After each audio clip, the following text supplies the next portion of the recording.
금일 서은하 전 대표가 네. 당 회계상의 문제 부분을 상당수 발견했다. 당비와 국민 세금을 부적절하게 사용하는 행위에 대해 진실을 밝히겠다. 선관위 공익적으로 완료했다. 뭐 이렇게 언급을 했는데 어떤 내용인지 알고 계십니까? 전혀 모르죠. 구체적인 내용을 말을 안 하니까.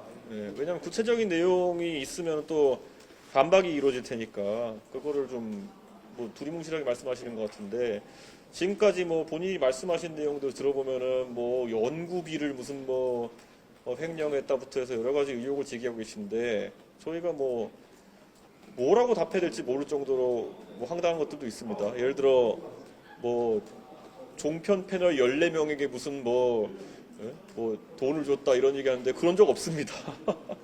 그러니까 저희가 뭐 그리고 뭐 이준석이 14명의 무슨 뭐 연구자들을 이렇게 했다 되는데 그게 아니라 국회 사무처에서 그건 관리하는 겁니다. 그래서 뭐 본인에게 연구 보고서를 안 줬다 이런 얘기 하는데 국회 사무소에다 내는 겁니다. 원래 사무처에다가. 뭐 이게 주장이 그냥 어떤 목적으로 하는 건지 모르겠어가지고 저희가 뭐 대응하기도 어려운 상황입니다. 네. 욕심 있습니다. 오늘 회의에서 네. 이재명 대표가 주 4일 근무제 했고 실제로 반도체 투표 같은 경우에도 네. 주 52시간 이외 조정을 받고 지금 논란이 있잖아요.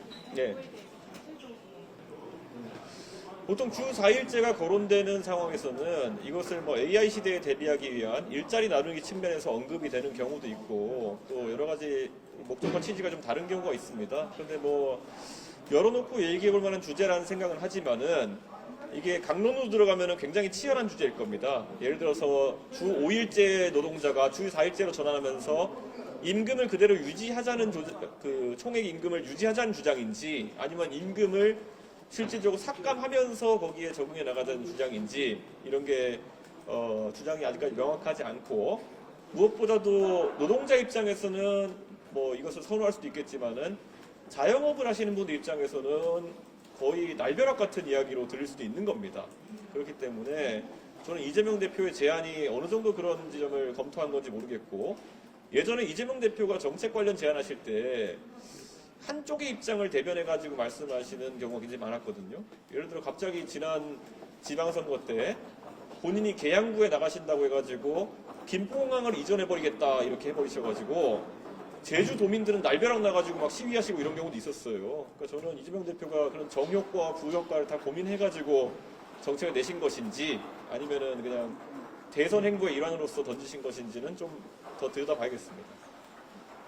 이재명 대표가 금일 교섭단체 대표 연설에서 국민소환제 언급도 했거든요. 네. 의원님께서 어떻게 생각하시는지. 국민 소환제의 취지 자체는 뭐 많은 분들이 긍정적으로 평가할 겁니다. 그런데 국회의원이나 아니면 선출직 공직자 임기를 드는 이유도 명확한 것이 소신에 따라 활동하라는 취지로 이제 되어 있는 거고요. 그 국민 소환제라는 거는 요건을 어떻게 하느냐에 따라 가지고 제도가 완전 다른 제도가 되어버립니다. 예를 들어 뭐 지방자치단체장처럼 10%의 뭐 서명을 받으면 바로 발동되고 직무가 정지된다. 이러면 제가 가장 먼저 예측할 수 있는 거는 이재명 대표 같이 국민적으로 뭐 호불호가 좀 존재하는 정치인 같은 경우에는 10% 서명받는 거 일도 아닐 거거든요. 그럼 이재명 대표 같은 분은 국회의원직을 수행하시면서 상당 기간을 직무 정지 상태에 계셔야 될 것으로 예상되는데 뭐 그런 것들이 옳냐에 대해서는 저는 약간 이재명 대표가 검토가 잘 안 되었을 것 같다. 그래서 이제 그런 것들을 막기 위해서 기준을 또 퍼센트 올려버리면은 실질적으로 제도가 유명무실화되는 그런 경향성이 있거든요. 지금까지는 지방자치단체장에 대해 주민 소환을 진행할 때 지방자치단체장들은 일반적으로 기초단체장들은 인지도나 이런 것들이 좀 떨어지기 때문에 그 서명을 받는데 어려움이 있어가지고 아주 간헐적으로 이 제도가 발동되는 것인데, 이재명 대표 정도 되면 전국에 모르는 사람이 없기 때문에 막 이렇게 이슈화 시키고 하면은 10% 금방 모으거든요. 그러니까 그런 부분에 대한 검토는 하셨는지 좀 궁금합니다. 지난주에 이제 사실상의 대선 출마 선언을 하신 이후에 네. 오늘 이 행사를 하신 건데 네. 그 다음에 좀 구체적인 행사가 있으실까요? 아무래도 저희는 지금 정책 같은 것들을 계속 준비하면서 내부적으로 사전 작업을 많이 하고 있는 단계고요. 공개 행보들 같은 경우에도 조금씩 늘려나갈 것이고요. 지금 저는 제가 지난번에 홍대에서 기자회견하면서 규제 혁파라든지 연공서열 타파라든지 이런 좀 사회 개혁적인 부분에 대해 가지고 많은 메시지를 던져놨기 때문에 현장 행보는 아마 그런 것과 좀 닿아 있는 행보들을 할 것으로 지금 좀 예고할 수 있을 것 같습니다.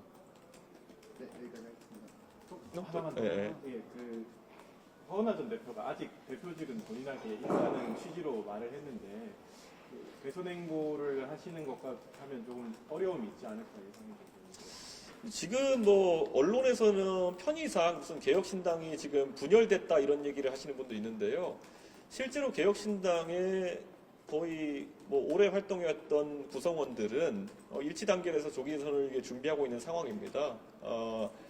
허은하 전 대표가 급조했던 그런 어떤 당직자나 이런 분들은 사실 그 전까지 당에서 활동도 잘 안 하셨던 분들이 대부분이고 그분들이 현실적으로 뭐 파벌을 지어서 이탈한다 하더라도 그분들이 뭐 개혁신당에 뭐 손실을 크게 끼치거나 이런 상황은 아니다 이렇게 제가 말씀드리겠습니다. 지금 과거의 개혁신당은 한 4개 정도의 정파가 모여가지고 만들어진 연합정당이라고 할 수 있을 텐데요. 뭐 잘 기억하시는 것처럼 뭐 양양자 의원과 뭐 금태섭 의원 그리고 조홍천 이원우 의원 등이 이끌던 세력이 합쳐져서 이제 활동하는 세력인데 그 각 세력의 주요 인사들이 지금 일치 단결해서 조기 대선을 준비하고 있는 모양새입니다. 그리고 아까 말했던 것처럼 오히려 이 과정에 좀 반대 입장에 섰던 분들은 사실 애초에 창당 과정에서 그렇게 두각을 드러내지 않았던 분들이기 때문에 저는 그 구도는 명확하다고 봅니다.